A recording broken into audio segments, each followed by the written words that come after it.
خاتم النبیین کا مطلب کیا ہے؟ احمدی کہتے ہیں، احمدی نہ لکھا کریں، قادیانی لکھا کریں، اس کا مطلب تم نے خود سے گھاڑ لیا. تو کسی حد تک درست وہ کہتے ہیں نا، آپ نے غلط طریقے سے ان کو ہینڈل کیا نا. اس کے لیے آپ میری ویڈیو دیکھیں، قادیانیوں کو دعوت اسلام.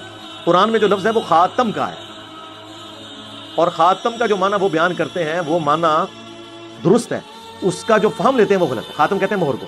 ہمارے نزدیک سیل آف پروفٹ یہ ہے کہ آپ نے ایک خط لکھا، اس کے بعد اس پہ سیل لگا دی. کیا مطلب؟ اب اس میں کوئی چیز داخل نہیں ہو سکتی، یعنی اور کوئی پیغمبر نہیں آ سکتا.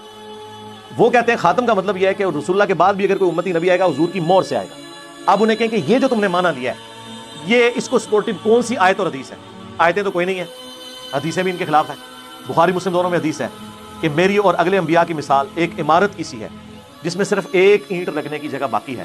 جتنے لوگ گزرتے ہیں اس عمارت کی تعریف کرتے ہیں اور ساتھ یہ بھی کہتے ہیں کہ یہ ایک اینٹ لگ جائے نا تو یہ عمارت مکمل ہو جائے گی، اور وہ ایک اینٹ میں ہوں. اور جب ایک اینٹ کی جگہ باقی ہے تو غلام احمد قادیانی دجال کس طرح دعوی نبوت کر سکتا ہے؟ جگہ ہی ایک اینٹ کی ہے. اور مجھے بتائیں، اگر وہ کہتا ہے کہ ہم امتی نبی کا دعویٰ کر رہے ہیں، تو اس امت میں اگر کوئی شخص امتی نبی بننے کا حقدار تھا تو مولا علی تھے. بخاری مسلم دونوں میں حدیث ہے، غزوہ تبوک پہلا اور آخری موقع تھا کہ نبی الاسلام حضرت علی کو ساتھ لے کر نہیں گئے بلکہ مدینہ شریف میں چھوڑ دیا. تو حضرت علی رونا شروع ہو گئے. تو نبی الاسلام نے ان کو تسلی دی اور فرمایا کیا تم اس بات پر راضی نہیں کہ تمہاری میرے ساتھ وہی نسبت ہے جو ہارون کی موسیٰ کے ساتھ، مگر میرے بعد کوئی نبی نہیں. تو اسی لیے میں بولتا ہوں کہ اگر مولا علی نبی نہیں ہے، حالانکہ ان کی نسبت ہارون اور موسیٰ والی ہے، قرآن میں یہ جو دو نسبتیں آئی ہیں دونوں پیغمبر تھے. حضرت موسیٰ کے لیے سپورٹو پیغمبر کون تھے؟ ہارون علیہ السلام، ان دونوں پر اللہ کی سلامتی ہو. نبی علیہ السلام کے لیے سپورٹ کے طور پر مولا علی تھے اسی نسبت میں. تو پیغمبر بھی ہوتے اگر ختم نبوت نہ ہوئی ہوتی. اور حضور نے ساتھ کہہ دیا مگر میرے بعد کوئی نبی نہیں. تو سرکار اگر مولا علی نبی نہیں ہے نا، امتی نبی بھی نہیں ہے، تو غلام احمد قادیانی دجال تو شاہی کوئی نہیں. یہ جو مولا علی کی شان میں حدیث جو بخاری اور مسلم دونوں میں موجود ہے، اور امام بخاری امام مسلم نے حضرت علی کی شان میں پہلی حدیث یہی لی ہے. مجھ سے اگر کوئی پوچھے نا کہ اس پلانٹ ارتھ پہ حضرت علی کی شان میں نمبر 1 حدیث کون سی ہے، تو یہی ہے کہ علی کی میرے ساتھ وہی نسبت ہے جو ہارون کی موسیٰ کے ساتھ، مگر میرے بعد کوئی نبی نہیں. وہ من کنت مولا بعد والی چیز ہے، یہ اصل ہے. سب سے بڑی حدیث یہ والی، علی سے محبت نہیں رکھے گا مگر مومن، علی سے بغض نہیں رکھے گا مگر منافق، یہ بھی بعد میں ہے.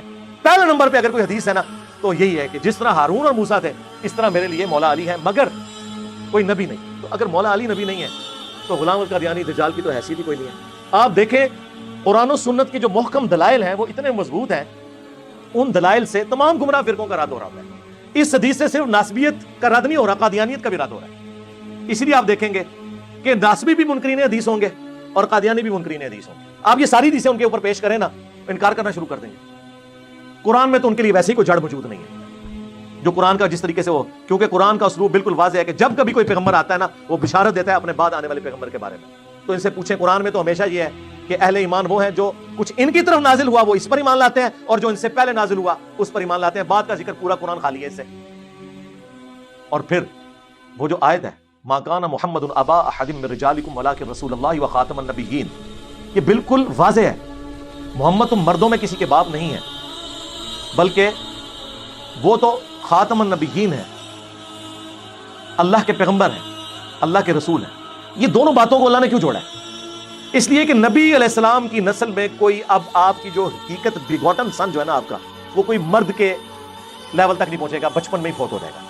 کیونکہ یہ پھر تقاضا تھا کہ اگر ابراہیم کا بیٹا پیغمبر ہے نا تو نبی الاسلام کا اپنا بیٹا بھی پیغمبر بنتا. تو اللہ نے کیا فرمایا؟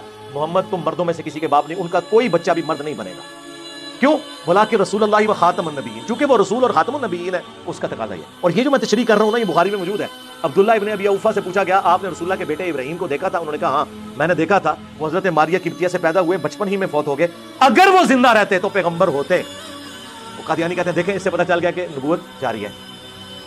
ہم کہتے ہیں آگے بھی پڑھو، آگے لکھا ہے عبداللہ ابن ابی اوفا کہتے ہیں چونکہ رسول اللہ آخری نبی ہیں اس وجہ سے وہ بچپن ہی میں فوت ہو گئے. یعنی حضور کے بچوں کا بچپن میں فوت ہو جانا اس بات کی دلیل ہے کہ حضور کے بعد اب کسی نے پیغمبر نہیں آنا. یہ بالکل واضح. ورنہ اگر یہ کہتے ہیں یہ تو وہ پیغمبر ہے امتی پیغمبر، تو امتی پیغمبر مولا علی کیوں نہیں؟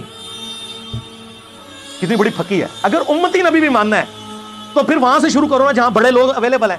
بخاری میں ابو داؤد میں حدیث ہے اے اللہ ابراہیم اپنے 2 بیٹوں اسماعیل اور اسحاق کو ان کلمات کے ذریعے تیری پناہ میں دیتے تھے، اور میں اپنے 2 بیٹوں حسن و حسین کو ان کلمات کے ذریعے تیری پناہ میں دیتا ہوں اعیذکما بکلمات اللہ التامہ من کل شیطان وہامہ ومن کل عین لامہ.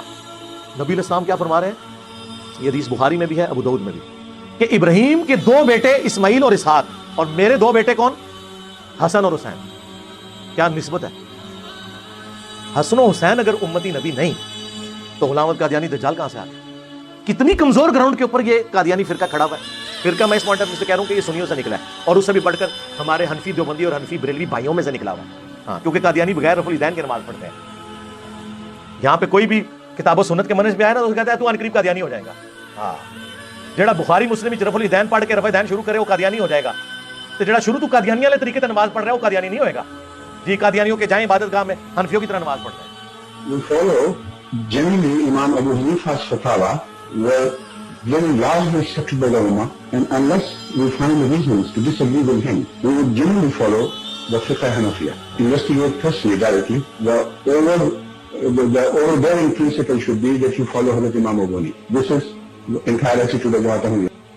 یار یہ کتنی بڑی بات تھی، اہل حدیث پچھلے 100 سال میں یہ بات نہیں حنفیوں کو بتا سکے کہ وہ ہمیشہ اہل حدیث کی گالی کھاتے تھے کہ تو انہیں وہابیوں ہے نا انہوں قادیانی ہو جائیں گا۔ اہل حدیث اپنی عوام کو یہ نہیں بتا سکے کہ حنفیوں کی طرح نماز پڑھتے ہیں قادیانی۔ انہوں نے آگے دین دا کے کام کرنا سیکھا۔ ختم نبوت کے اعلان کے بعد اگر مگر کی گنجائش رہ جاتی ہے اگر میرے بعد کوئی نبی ہوتا، جی اگر مگر اس لیے ہوتا ہے کہ سمجھانے کے لیے ہوتا ہے یہ، جیسا کہ بخاری مسلم میں حدیث ہے علی کی میرے ساتھ وہی نسبت ہے جو ہارون کی موسیٰ کے ساتھ، مگر میرے بعد کوئی نبی نہیں، تو بتا دیا۔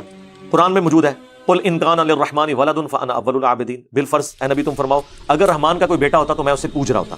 اب یہ اگر مگر کی ضرورت تھی جبکہ لم یلد ولم یولد نازل ہوا ہے حقی، قل ان کان للرحمن ولد فانا اول العابدین، اے نبی تم فرماؤ اگر رحمان کا کوئی بیٹا ہوتا تو میں بھی اسے پوچھ رہا ہوتا، یعنی عیسیٰ ابن مریم بیٹے نہیں ہیں۔ تو یہ سمجھانے کے لیے ہوتا ہے، اسے کہا جاتا ہے تعلیق بالمحال، ایک محال چیز کے ذریعے مثال بیان کرنا۔ اسی کے تحت میں نے کہا تھا نا یار کہ اگر قادیانی مجھے مسلمان مان لیں تو میں انہیں مسلمان کہہ دوں گا، لیکن یہ ہو نہیں نہ سکتا، جیسا کہ قرآن میں آیا کہ رحمان کا کوئی بیٹا ہوتا تو میں اسے پوچھ رہا ہوتا، یہ ہو نہیں نہ سکتا۔ اور یہ بات اس لیے کی جاتی ہے کہ جو ہمیں غلام احمد قادیانی کو دجال کہتے ہوئے بھی کہے کہ ہم مسلمان ہیں تو اس کا مطلب ہے کہ وہ ہماری بات کے ساتھ ایگری کر رہا ہے کہ اس کا جو کلیم کیا ہوا شخص ہے وہ واقعی دجال ہے، کیونکہ نبی کا انکار کرنے والا کوئی مسلمان نہیں ہو سکتا۔ اسے تعلیق بالمحال کہا جاتا ہے، اور یہ ہمیشہ سے تعلیق بالمحال کے ذریعے سمجھانے کا سلسلہ قرآن میں، احادیث میں، فقہا کی کتابوں میں رہا ہے، لیکن صرف اس لیے کہ ان کے ناموں کے ساتھ انجینئر نہیں آتا تھا وہ بچ گئے۔